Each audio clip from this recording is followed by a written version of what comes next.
I agreed to cover for my friend for just one night. That was my only mistake. But is that what it was? A mistake? It was a deal. A warm, quiet evening at a bar. He says, "Listen, I've got a family emergency. Relatives showed up out of the blue. One night, Sarioga, I'll owe you forever." And I'm looking at my empty digital wallet, at the train tickets that have been sitting in another browser tab for a week. The train leaves in 3 days. And Katya said yesterday with a hint of sadness in her voice, "I miss you, if only for the weekend." It wasn't a mistake. It was a choice. A stupid, impulsive one that seemed like such an easy way out. I just thought I'd sit in the quiet, read a book, earn some cash. Life gives you these chances, right? Easy money. No one ever says it can be the heaviest weight of your life. He worked as a security guard at an electronics warehouse. He kept assuring me the shift was pure routine. Sit in the booth, watch the monitors, drink tea. No one ever comes anyway. 6,000 for one night. For me, it wasn't just a train ticket. It was a pass back. Back to the life where everything was good with Katya and me. Where I didn't feel like a loser who couldn't afford a romantic trip. He explained everything in 5 minutes on site. Here's the remote. Here's the panic button. Red. Don't touch it unless it's a real emergency. Here's the head of security's number. And the main thing, if you hear anything, don't go check it out yourself. Call immediately. The last thing he said on his way out. Just don't try to be a hero. This isn't a movie. I smirked. What could possibly happen in this concrete garage in the middle of an industrial zone? At 3 in the morning, I heard a noise. Not a shout, not a break-in. A quiet, metallic scraping sound, like something being dragged across concrete. My pulse, which had been synced with the ticking of the clock, suddenly sped up. According to the instructions, I had to call the boss. I already picked up the phone, and then I thought, what am I going to say? Introduce myself? "Hello, I'm not your employee. I'm here illegally, but I think I heard something." They'll fire me on the spot, and it'll be the end for him, my friend. And my 6,000, our money for me and Katya, will vanish. I couldn't be bothered to explain who I was. Couldn't be bothered to deal with it.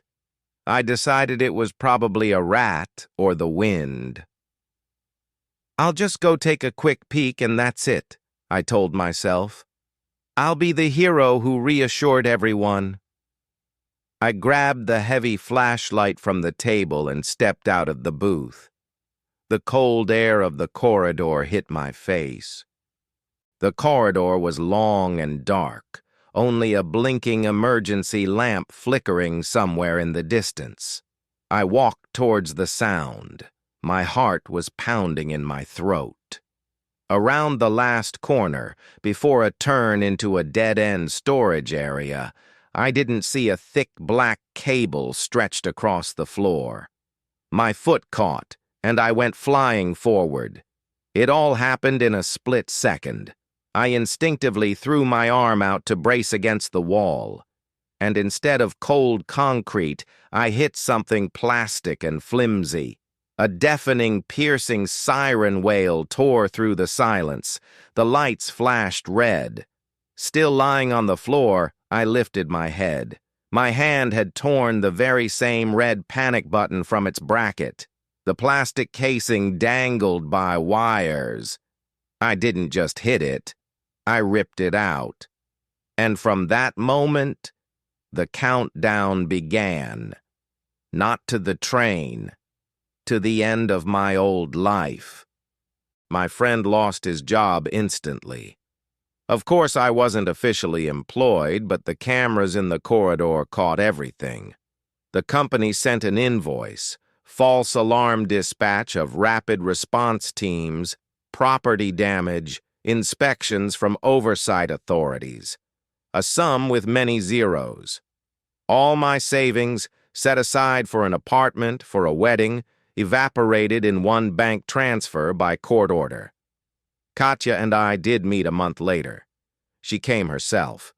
We sat in a quiet cafe, and I tried to explain that there was no ticket because I was too stupid, too overconfident.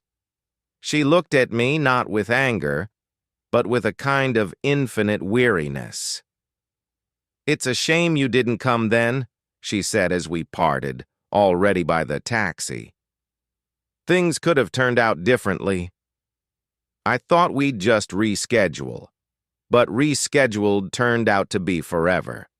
The messages became less frequent, the calls shorter, and then her photos on Instagram with new people, in new places where I could never be. Sometimes late at night I open our old chat. I scroll up to those joyful, crazy dialogues where we made plans, and then down to her last message. "It's a shame you didn't come then. Things could have turned out differently." She never wrote again. Didn't block me, just left the conversation. I was left alone with that silence, and with those 6,000 that I am now eternally short of. I changed jobs, got a job at a warehouse officially, just on the other side of town. Sometimes at night, walking the aisles between the racks, I hear that same scraping sound. It's just machinery, but I still freeze, and I still count every ruble, not for a ticket, just to pay the bills, and dreams. Dreams are quiet now, and they're always about the same thing, about just going back to that booth and never leaving it. Never.